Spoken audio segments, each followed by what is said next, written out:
Alrighty, everybody, welcome to the Boss Competition. Woo. Woo.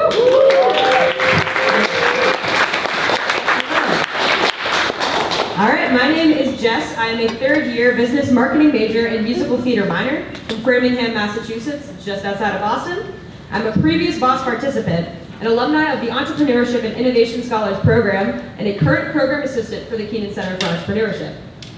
You can clap if you want.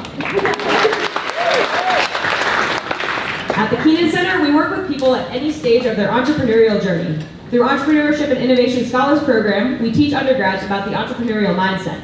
And with graduate students and postdocs through various programs and initiatives, such as the Wheeler and Woldstein Internship Program. We are also active participants in the Columbus startup community.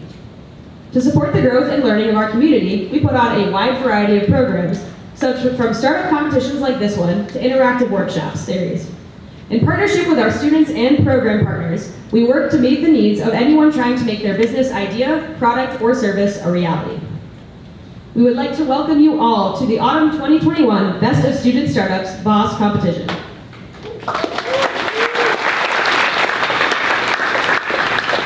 This program was delivered via a hybrid approach, so students had the opportunity to tune in both virtually and in person. This allowed us to reach a wider range of participants, such as students doing remote work, learning experiences, or students with conflicting class and work schedules. Over the course of the semester, 25 student teams participated in educational workshops on problem identification, business model development, marketing strategies, and how to develop a pitch deck. After a first round of pitches, 5 teams were selected to be part of the finale. We have been very impressed by the quality and thoughtfulness of all of our student teams, and we think you will all be impressed with the great ideas you will hear this evening. Here's how tonight's finale will work. Each of our 5 finalists will have 8 minutes to pitch their business ideas. After all teams have pitched, we will take a 15-minute break, where our judges will discuss the pitches and select the first place and second place award winners. Also during that time, you all will select our People's Choice Award. During this break, you can vote on your phone using one of our QR codes for the pitch you liked the most. The team with the most votes, who does not win either first or second place, will win the People's Choice Award. Now the 3 teams will be receiving funding tonight. Our first place will be receiving $2,000, second place will be receiving $1,500, and our People's Choice Award will be receiving $500. Now I'd like to pass it off to Sarah.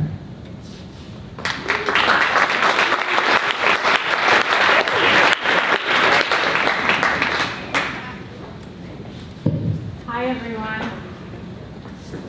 So I have the honor of thanking all of the people that made this event possible. First of all, we have our judges. Lee Salisbury, Alex Zorniger, Mark Fleming Jr., and Tina Provost. They bring with them a ton of experience as entrepreneurs, as innovators, and as local community members. So we are so lucky to have them here tonight to help us choose our winners. So, please.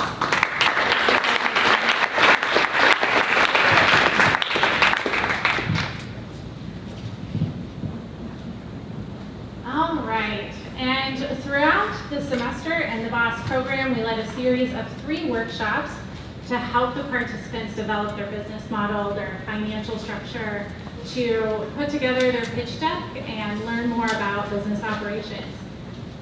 We were joined by Nuveed Iqbal from Dollar, Alex Michaels, also from Dollar, Alicia Odish from Rev 1, and Mike McCann, also from Rev 1.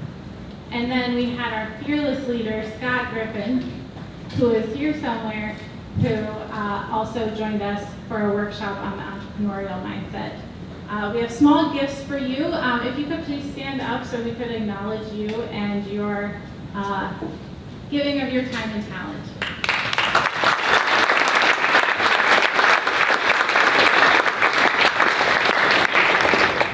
And then one final person I want to thank is James Naughton. He is our student employee who has made all of this possible. He's worked with me throughout the summer and the semester to make sure that this event goes off without a hitch. So thank you, James.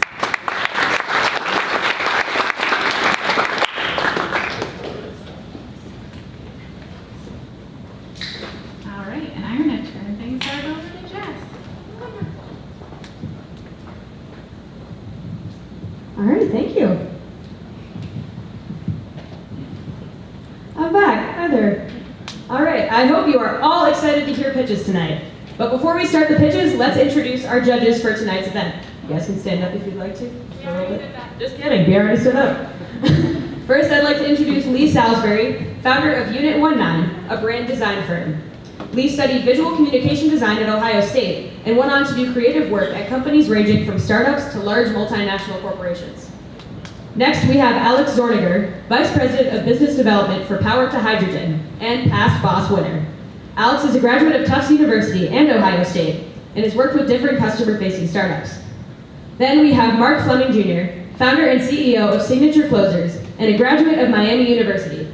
Mark has worked in account management and business development in tech-forward companies. Finally, we have Tina Provost, head of continuous improvement at Covetrus and the founder of PEP, and an Ohio State alumni. She is an experienced leader in business development, continuous improvement, and strategy execution across several industries. Let's give our judges a round of applause.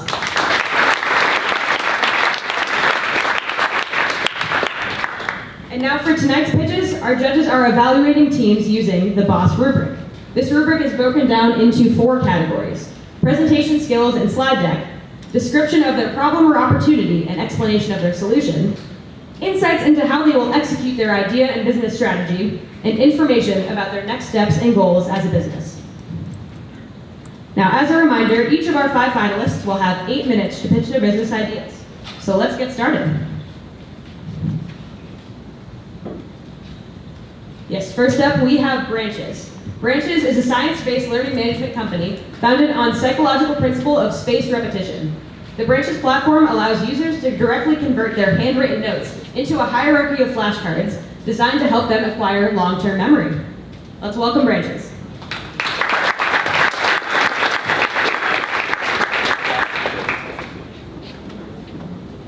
Good evening, ladies and gentlemen. Just a show of hands, how many of you found it hard to be studious your first semester of college just because of the intensity of the work? Okay, I'm with you too. My first semester of college was difficult for me. From K through 12, I hardly had to study to do well. And I never built good study habits. And because of that, I never knew how to plan, get time to study. And also, I took a lot of credit hours. So there wasn't a lot of time for me to take my notes and transcribe them into studying tools. Now that winter, I spent the entire time learning new approaches of studying. And I came across the most psychologically proven method of studying called spaced repetition. Spaced repetition is the learning approach of reviewing your notes repeatedly to achieve maximum retention by the time you're getting ready for your examination. So as you can see from this graph, with every single review, you get close to 100% recall. Now this learning way changed my life and helped me become more studious and helped me excel in this class. But I noticed the same problems with other students. And that's where the idea of Branches was conceived. So today, we are addressing this student need to help you study more efficiently. And now, let's meet the team. My name is Luke Ritter, and my role in the company is designing the user interface, graphics design, and user engagement in general. My name is Blaise Paise, and I'm the CEO of the company. My role is managing our business operations, accounting, and finances. And my name is Melvin Vardhana, and I am the CTO of the company. I serve as a software engineer who's developing our solution. So what is our solution? Well, there's a lot of students in the audience today, and I know some of you are here for credit, but I'm sure many of you are familiar with digital note-taking. In today's world, most students take notes digitally. In fact, Ohio State, 3 years ago, purchased iPads for every single student, and all of them come preloaded with Notability. And typically the way it works is students will take notes on Notability, a lot of detailed notes, and they want to spend time transcribing these notes into flashcards. But this takes time. So what our software does is we'll take a note, and our goal is to scan the note and turn it into a flashcard. So as you can see, we will scan the term, and then the definition, and automatically generate a flashcard with our design. So we'll come back to this flashcard. Now let's discuss our product and its hierarchy. It's based on the level of familiarity with different terms, based on how well you remember them. So at the first level of our hierarchy, our tree, is the name of the class, anthropology in this case. The next level, it's divided into chapters, and then we have our flashcard from earlier. We can have many different flashcards per chapter, and we also have a proprietary algorithm that sorts the flashcards based on the ones you need to review most urgently. The proprietary algorithm has a space repetition equation. That space repetition equation is associated to the color scheme. So if you are at a red level with the flashcard, you're going to get a notification on your phone indicating that you need to study that term. And as you progress, the card turns from yellow, orange to green. So as you're progressing, you're going to get notifications throughout the day of studying. This solves two problems. It solves the friction of the time consumption taking your notes into studying tools. And it solves the problem of planning, because throughout the day, you're going to get notifications to do these modules. So we have to validate this idea. And as you can see from the hands, there's a lot of need for it. But we also did a small focus group survey. So about 50% say that they take notes and they transcribe it to a Quizlet. About 2/3 of those 50% say that time is a bit tedious. So we have this data, and then we found that 100% would like this sort of idea to help them study. But then how are we going to make money from this idea? So this was the business modules we came up with. Semester subscriptions, annual subscriptions, and group subscriptions. The first two are pretty standard, but the third one is pretty interesting because for sites such as Chegg and Netflix, they already have one account, and already many people use that one account. So they don't get any metrics on the user growth, and they also don't get any revenue from those people using that account. So we're proposing a model where it's already at a discount, and we get metrics of our user growth along the way. And for the ad model, we have Google AdSense. Google AdSense is a program where we can put Google Ads onto our application so that it's a free, and that it also does not distract them from studying. We have our product timeline, our plan for the future. So within the next 3 months, we plan to continue developing our learning algorithm and our user interface. Within 6 months, we'd like to launch a product beta and also raise capital for servers for our initial launch. And then within 8 months, we'd like to launch the product. So we would like to launch the project within 8 months. Now, based on our customer acquisition and based on our business models, we have determined that this is the time frame that we can do it in. Now, this leads us to our next slide. What are we going to do with the funds? What are we going to do with the seed investment? First, we're going to make ourselves efficient. We're going to file for an LLC with $250. Then we're going to put capital into graphic design and our UI of our system. Next, we're going to spend money on web hosting and for servers so that we can onboard people to use our product. So, what market are we in? We are in the learning management systems.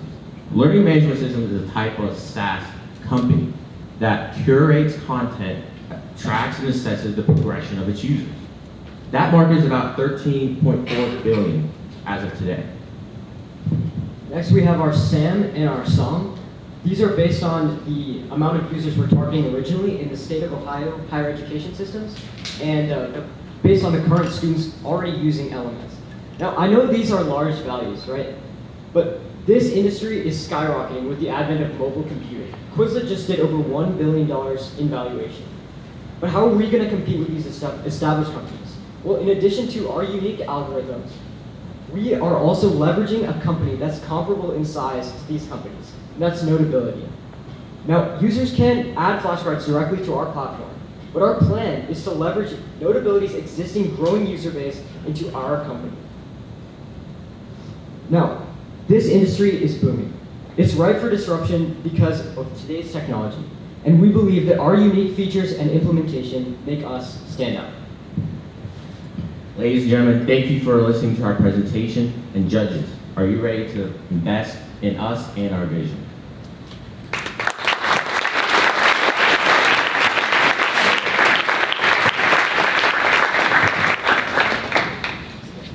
Thank you very much, Branches. That was a lovely, wonderful job. Now, up next, we have Book Tailor. Book Tailor is an AI-powered book recommendation platform. Essentially, it is a TikTok for books. Let's welcome Book Tailor.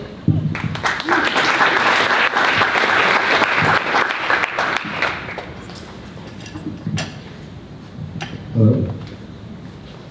Hi, I'm Justin, and today I'll be presenting to you about Book Tailor. So this first came to me when I was talking to a lot of my friends, Caroline here, and this phrase that I'm hopelessly trying to find new books kept coming up. And I realized this was a problem that my mom had solved for me when I was a kid. She used to go to the library, get 2 grocery bags, and fill it up with like 30 to 50 books, and come home and leave it on the floor. And I would go through it whenever I wanted to read. I used to read a lot, and while I wouldn't read all of them, I would always find like 5 or 6 great gems there. And that was something only my mom could do for me, because no one else knew me as well as my mom. And now that I came to college, I don't read as much as anymore. I kind of realized it's because I'm not with my mom anymore, and this was a solution that I realized that everyone could use, and this would also make people read. So this made me realize that there's a lack of tailored book recommendations in the market, and an ecosystem for the curious reader does not exist, which is what I was trying to solve. And this market has over 1 billion books being sold yearly, and also has an overall market size of almost $26 billion, with over 1 million books published yearly. With all those numbers, it's crazy to think that the average US individual only reads 12 books a year. I guarantee you, if you can find books that people like and put them in front of them, people will be reading much more than just 12 books a year. And to do that, my solution is to make an AI book recommendation platform. Books around 3 pillars to discuss about the books, display the books, and also discover books. To make this happen, this is the team I've assembled. We come from 3 different universities, and we're all engineers. 3 of them CSC majors to make this software app a reality. This is where we're at right now. We have an app in the Google Play Store. We're kind of in between the current MVP stage and the pre-launch stage. Has a lot of bugs, but really shows the proof of concept for everyone who is interested in using this app in the future. This is what it's going to look like in the future, where you get the book cover on the screen, just like TikTok, and if you want to see more information about the book, you simply swipe up. When you swipe up, you get more information like the description or the summary, and also comments that other users have put from our platform onto the book. You keep on scrolling, you can even find some very similar books to the book that was displayed initially, and also some space for ads.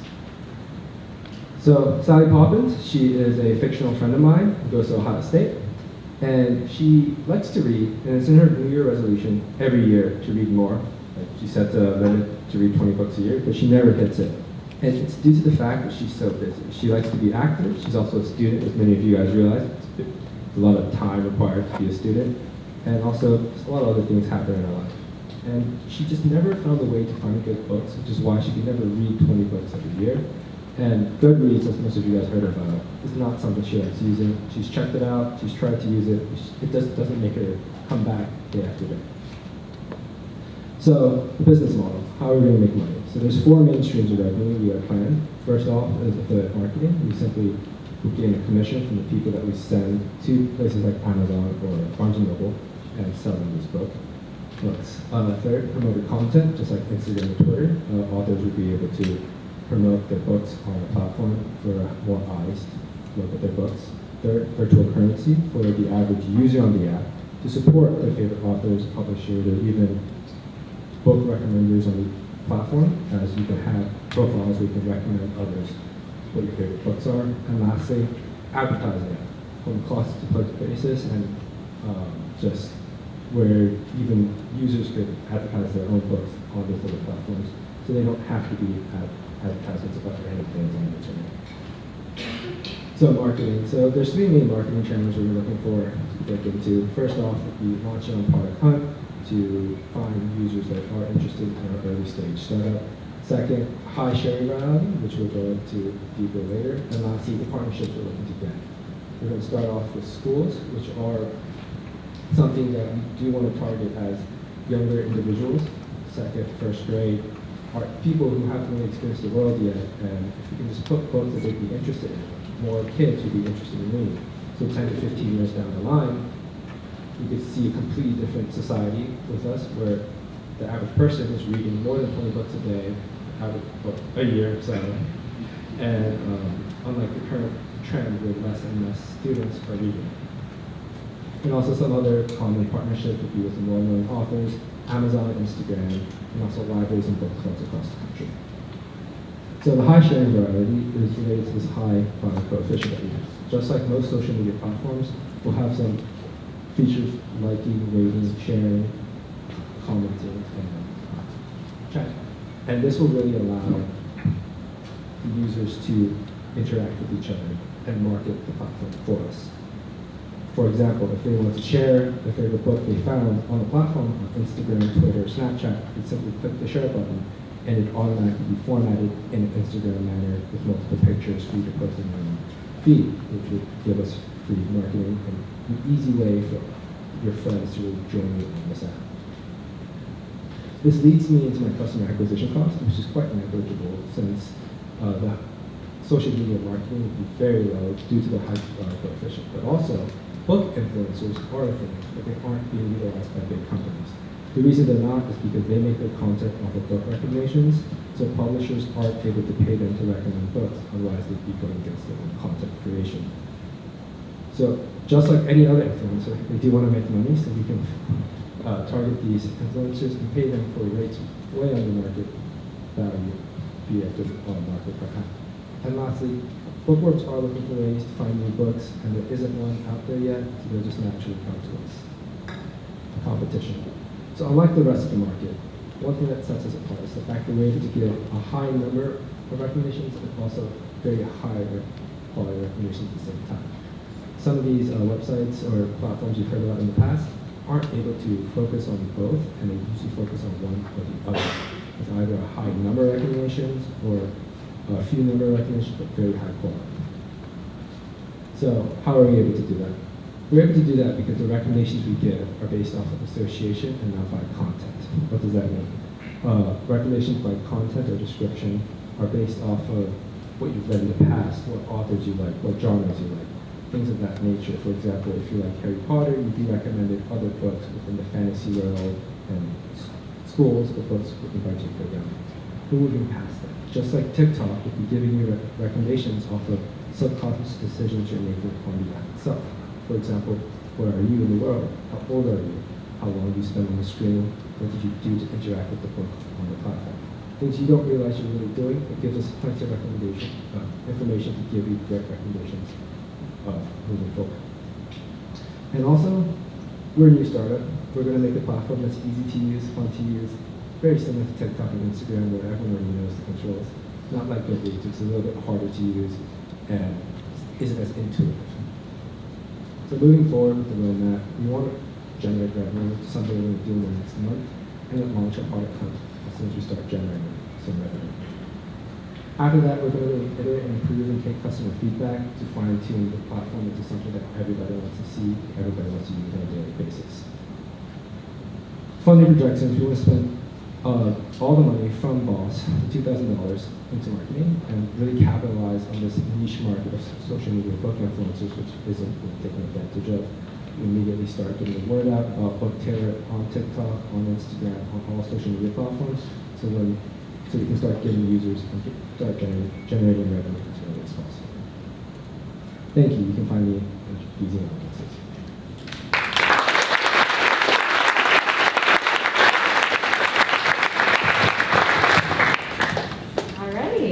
Wonderful job to Book Taylor. And now up next we have Brains. Brains is a service, software as a service taking the form of a web-based mobile app that helps recipe creators better connect with recipe consumers. The goal is to centralize all of the world's food content onto a single platform that helps creators build communities as unique as their food while maximizing income. Let's welcome Brains.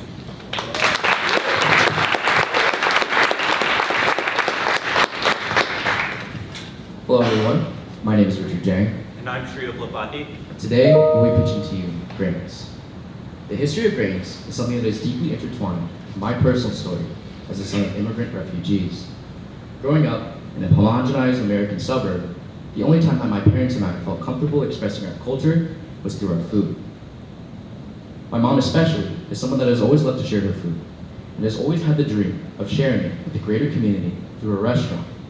However, coming from an immigrant household, we've never had the capital to do so. In this, I saw an inherent problem. A gap in the digital infrastructure to elevate everyday food content creators exists and prevents them from capitalizing on the food culture and innovation that occurs in their kitchens every day. Grains is a software as a service taking the form of a web-based mobile app that better connects recipe creators with recipe consumers. Our goal is to centralize all the world's food content onto a single platform that helps creators build communities as unique as their food while maximizing income. Our ideal future state is to become the digital hub for all things food innovation.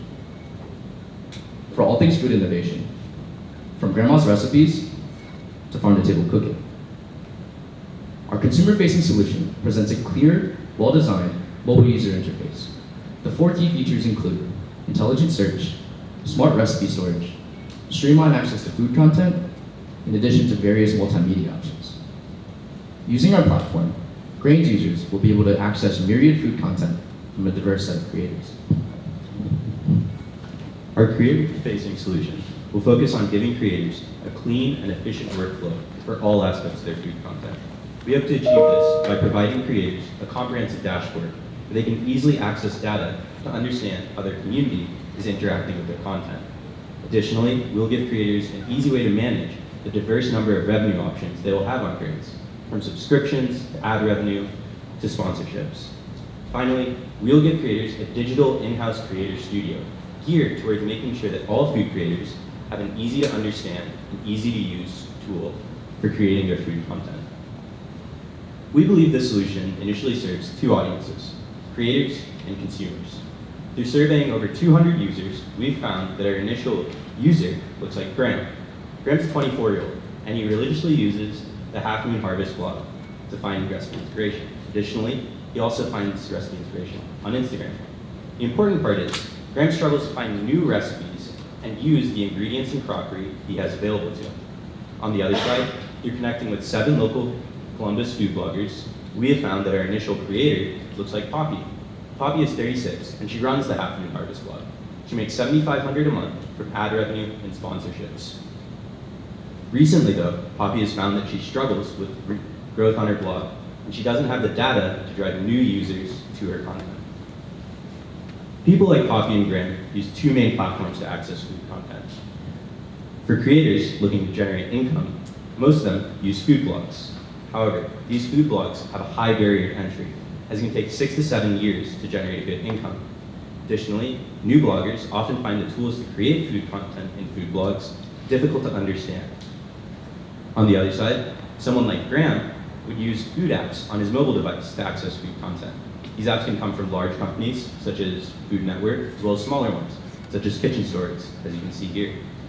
However, many of these apps don't allow creators to post to them, let alone generate revenue. Speaking of revenue, Grains believes there's a large profitable market in this area. We found this market by first looking at the median revenue of the US food blogging industry. This gave us a total accessible market of $76.4 billion. Then, we looked at the percentage of that market that was generated through ad revenue, which is just below half, giving a serviceable addressable market. Develop their culinary voice, and anyone, like you or me, the opportunity to listen. Our goal at Grains is to build a bridge between recipe creators and recipe consumers, so that everyone will have a seat at the table. Thank you for your time.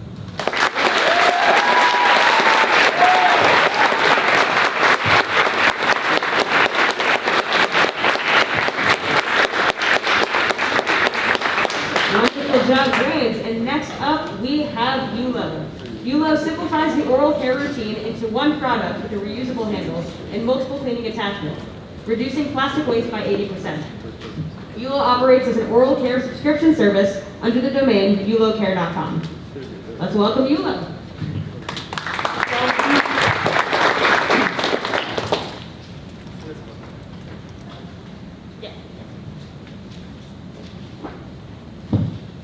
Hello everyone, my name is Andrew Gilgan and I'm the founder of Ulo, a personal care brand looking to make refreshing changes in oral care. So oral care is something that everyone has to do every day, but a lot of people struggle with this. And I'm sure I'm not talking about anyone in the audience, but over 50% of people fail to brush and floss consistently. Not just that, but the average brush time is just 45 seconds. Even worse is that billions of oral care products are being thrown out every year, contributing to more than 50 million tons of plastic waste. But in order to solve these problems, we need to take a step back and really see, where does personal care start? See, for me, oral care is more than just brushing and flossing. When I was in high school, I got diagnosed with an autoimmune disorder, which can be triggered by poor oral hygiene. So for me, the daily oral care routine is deeper than just fresh breath and clean teeth. It really has a factor in my overall wellness. And that's where it hit me. Personal care starts with the routine, not the products. Because we ultimately want good habits, but it's the routine that supports them, not our products. So in other words, we don't need better products for a broken system. We need better products for a better system, and that's Ulocaire. Ulocaire is a routine designed to promote good habits with one product that can offer complete care. And the routine is simple: brush, floss, scrape. 3 steps, super easy.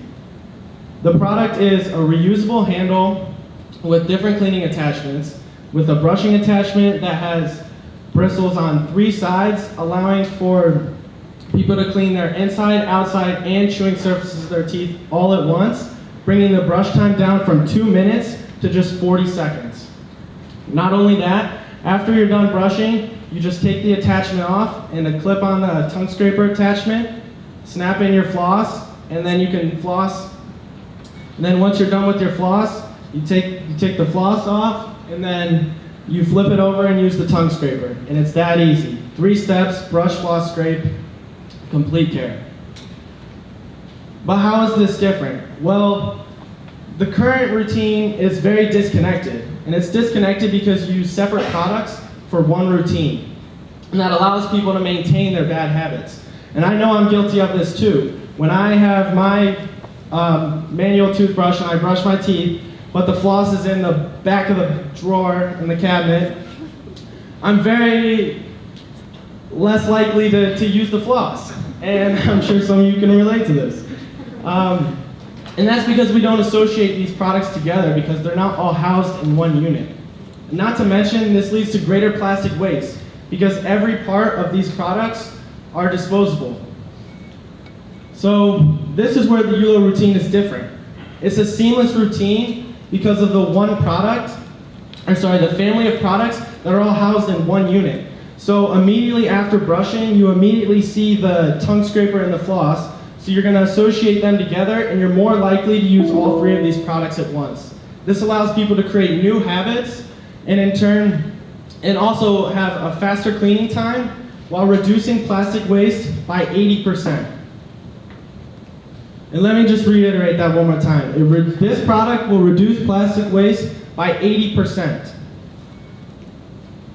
Now, there's a lot of great brands doing a lot of good things in oral care, and that's great, because consumers today are smarter than ever, and they care about the products that they use.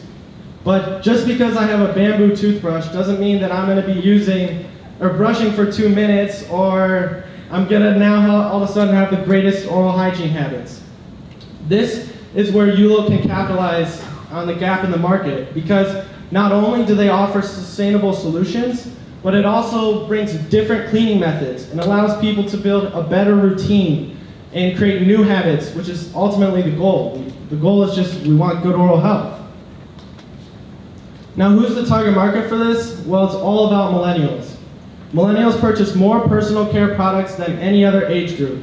Not only that, but they prefer products that are environmentally clean and healthy. They also have the disposable income to support these brands. Millennials are also very comfortable with purchasing products off of social media, which is critical to our marketing strategy. Now, millennials spend a lot of time on social media, an average of 3.8 hours per day. So if that's where their attention is, then that's where I need to be. Not only are they comfortable purchasing products off there, but a lot of millennials purchase specifically personal care products off of social media. We have a couple different marketing strategies that will roll out at different times. Prior to our Kickstarter campaign in the spring, we'll be doing some organic social media to promote and tease the product and build hype. Then once the Kickstarter campaign launches, we'll do some paid social media and blog articles to drive traffic to the campaign. Now let's talk about the business model. Well, Ulo is an oral care subscription service, which is basically just Dollar Shave Club for oral care. So the customer goes to the website, ulocaire.com, they purchase their product, and during checkout, they have an opportunity to choose a subscription plan. And in that subscription plan, they can choose to have refilled products shipped to them on a monthly or a couple month basis, so they never run out of floss, brush heads, toothpaste, or mouthwash. This also allows for 2 revenue streams, one being recurring revenue, which gets a greater lifetime value out of the customer. Now, I've put in a lot of work to get it to this point, but this is only the beginning. Any money raised from this competition will be used to help finish the prototyping, and then, which I anticipate will take till the end of the year.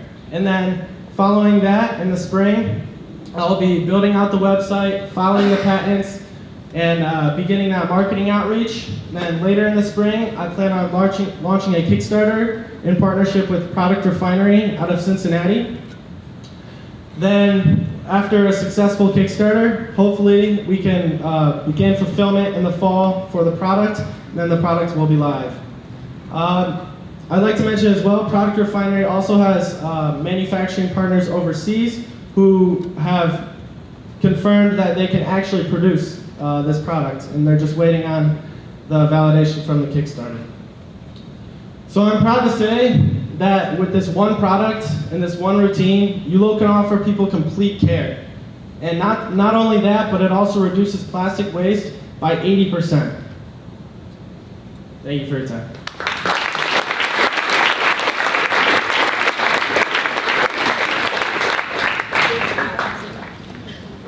Thank you, Hula.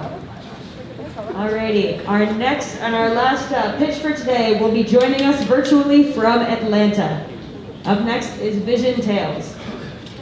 Vision Tales uses entertainment education, specifically animations, to meet the visual health literacy needs of the public. Elements of public health, optometry, art, and technology are used to develop tales that highlight real-life implications of various eye diseases in an entertaining manner. Let's welcome Vision Tales.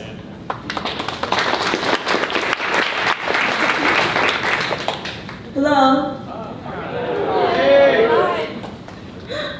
Sorry, I started without realizing. Give me 1 second. Okay, hello. Can you hear me? Yes. Okay.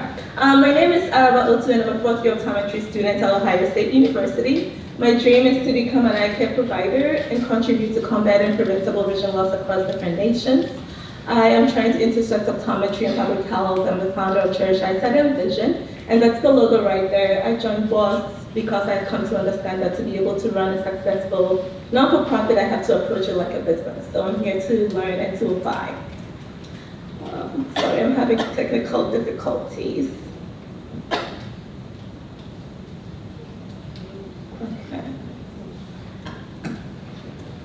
Okay, so here are some pictures of the team. This is not all of us. But Katie here is a nursing student, and these are all optometry students. She graduated, and we also have optometry students from different colleges of optometry across the nation. So the vision is to create a world where preventable blindness and vision impairment is rare, and the mission is to improve visual health literacy among all people.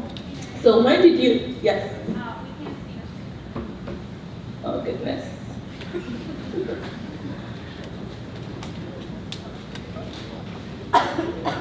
Okay, can you see now? Yes, we can. Okay, I'm not sure where to start. Should I continue? Okay, sounds good. So let's wait for Karen's slide. Okay, so these are members of the team. We are more than this. Katie here is a nursing student, most of us optometry student, early graduated, and I also have students from different optometry schools as part of this invention. So the vision is to be able to create a world where preventable blindness and vision impairment is rare, and the mission is to improve visual health literacy among all people. So when did you last get an eye exam, and why haven't you gotten an eye exam yet? So a lot of people would say they've not thought about it. That's what people say when you ask them. Yet a lot of people also acknowledge that vision loss will have a huge impact on their daily life. So regardless of this acknowledgement, there is little that people do when it comes to preventive care. A lot of people, a survey that was done also showed that 11% of people did not know about the asymptomatic nature of a lot of eye diseases, including glaucoma and diabetic retinopathy. This shows that visual health literacy is really lacking. So the pain point is that all of us, with enough birthdays, we are going to experience some sort of eye problem in the near future. If you don't get it as a child, you get it as an adult. And also with vision impairments and blindness, there is an increase. It's projected that it will increase by 65 and 59% in the next decade if we do not intervene. So with this vision tales, optometry students like myself and optometrists will write scripts that will highlight real life implications of various eye diseases. Once the stories are made, we pass them on to artists and animators, and they animate them in ways to engage the public. And then we disseminate them via different social media platforms. After that, we measure impact of the videos and have to see how they are doing. So the key performance indicators of this work would be the number of social media interactions that we get, the number of watch hours per videos, and the number of correct answers that we get to video surveys. Also, the outcome KPIs would be improved visual health literacy, improved visual health outcomes, decreased preventable vision loss, decreased visual health costs, and decreased disability and loss of productivity. So the business model for this is a for-profit model. The delivery method will be via apps so that people can access it through their cell phones or through the tablets, and it would be used for it as well. In terms of generating revenue, that would be generated via different advertisement and the cost of unique content that we create. So there are 7.7 billion people in the entire world, and 3.5 billion people have access to the internet or use the internet. So with a 30% serviceable available market, I am looking at 1.05 billion people. And using a 2% share of the market, I'm also looking at 21 million people. So how much will it cost an individual to be able to acquire what we are producing and use them? If we estimate the cost of the content of the app to be $200,000, then we are coming less than 10 cents. So for less than 10 cents, you can have an individual who gains knowledge. We know that knowledge is power. When people gain knowledge, we'd hope that you have better visual outcomes, you have improved quality of life. And I want to say that this lifetime social value is not restricted to an individual, but applies to nation and global as well. For example, if you have individuals educated, then a nation becomes educated, and then that translates into a global, an educated global population. So with nationally, we would be achieving the Healthy People 2030 goals, and it includes eliminating visual health literacy. And when you look at it globally, we would also be targeting the Sustainable Development Strategy goals, and that includes poverty. So I just wanted to show you the Sds Goals. As you look here, you have poverty, which would be something that we are addressing. You have good health and well-being. You have healthy quality education. If you have good vision, then you can go to school and actually learn. And then you have decent work and economic growth, and then you would have reduced inequality. So this would be globally. So if you look at competitive metrics, I am comparing CEB to the National Eye Institute. National Eye Institute has a program where they have individuals share their different stories as to what they are dealing with regards to eye diseases. So comparing the two, I'm using animations versus humans. I'm showing rather than tell. And what I'm trying to do involves culture. It's local, national, and global, because I'm trying to use animators from different countries. So how would we generate revenue? 50% from advertisement, 30% from subscriptions, 10% from fundraising and grants, and the other 10% to the other, which could include our online store that we plan to create. So social media and outreach, we plan to make the videos available on all different social media platforms, and the target will be all people with eyes. You would say that that target is very huge, and indeed it is huge, that each story would be taking into consideration the epidemiology of an eye disease. So for example, if it's amblyopia, then my target will be children and their parents.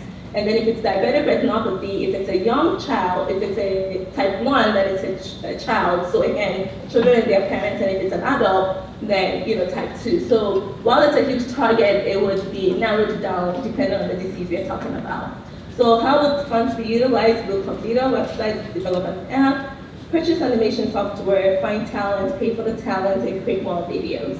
The next step would be officially to launch the project, to find resources, to build relationships and roll out the different videos. I just wanted to say that, again, like all the pictures of my backgrounds were actually scenes from some of the videos that we have created. And thank you. So this right here is Earlene, as you saw earlier. So this is a character of Earlene. The idea is to have ourselves as characters in the videos. And the logo right here, which I will attempt to play again, would show a human being, which would symbolize people, and then the eye, which is symbolizing optometry. So again, intersected public health and optometry. And that's it. Thank you.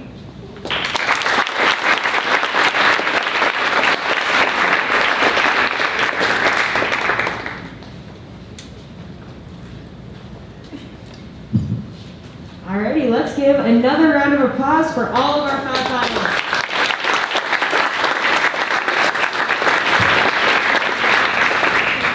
And now we're going to take our 15-minute break so our judges can deliberate and decide our first and second place winners. Alrighty, welcome back. Are you excited to find out who our winners are tonight? But first, we want to recognize all of our student participants in BOSS this semester. So if you participated in BOSS in this semester or in the past, please stand up. Let's give them a round of applause.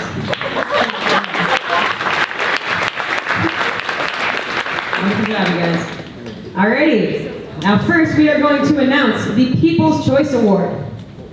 And the People's Choice Award and $500 goes to, give me a drum roll, I'm going.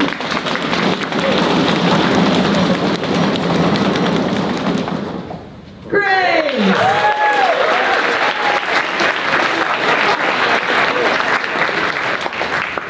Awesome job, Grains. Yep, come, oh, no, that's how we're going to do pictures after so we can get this rolling. Alrighty. There we go. Our second place finisher in the BOSS finale, the award and $1,500 goes to, give me a drum roll. Hula!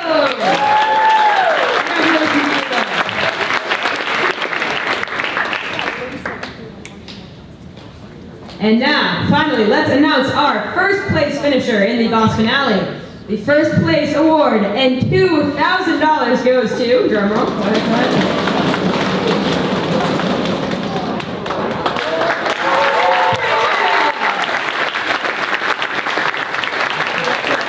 Congratulations again to all of our BOSS finalists, amazing job, and we hope to see you at future BOSS finales. Have a good night, everybody.